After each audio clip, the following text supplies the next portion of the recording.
तेलंगाना के पहले deputy chief minister Mohammad Mahmood Ali को बनाया गया, जिस पर कई लोगों ने उनकी क़यामगाह पहुंचकर मुबारकबाद पेश की। IND टुडे की टीम ने भी इन्हें मुबारकबाद देते हुए गुलपोशी की गई। तेलंगाना राष्ट्र समिति की जीत, ये तेलंगाना के 4 करोड़ आवाम की जीत। यकीनन KCR साहब हमारे एक मसीहा है जो 2001 में तेलंगाना राष्ट्र समिति की बुनियाद डाली थी। बुनियाद का एक ही मकसद था, हमारा तेलंगाना हमें चाहिए। तेलंगाना क्यों चाहिए? तेलंगाना के अवाम सबसे ज़्यादा बैकवर्ड हो चुके हैं। आंध्र वाले 57 साल से हमारे हर शोबे हर में हमको बैकवर्ड बना दिया।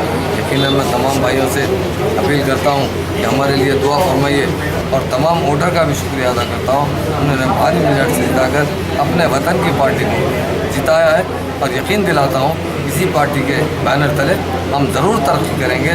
तेलंगाना के चाहे वो किसान हो, तेलंगाना के चाहे नौजवान हो, तेलंगाना के हर शख्स को बिला मज़हब और मिल्लत तरक्की करने का मौका फराहम करेंगे। और TRS KCR साहब का जो सपना है कि हमें सुनहरी तेलंगाना चाहिए, गोल्डन तेलंगाना चाहिए, हर शहरी के चेहरे पर नूर आ जाए, नूरानी तेलंगाना चाहिए, तो यकीनन कुछ वर्षों के अंदर तेलंगाना स्टेट सारे हिंदुस्तान के स्टेटों में सबसे तरक्की याफ्ता स्टेट है।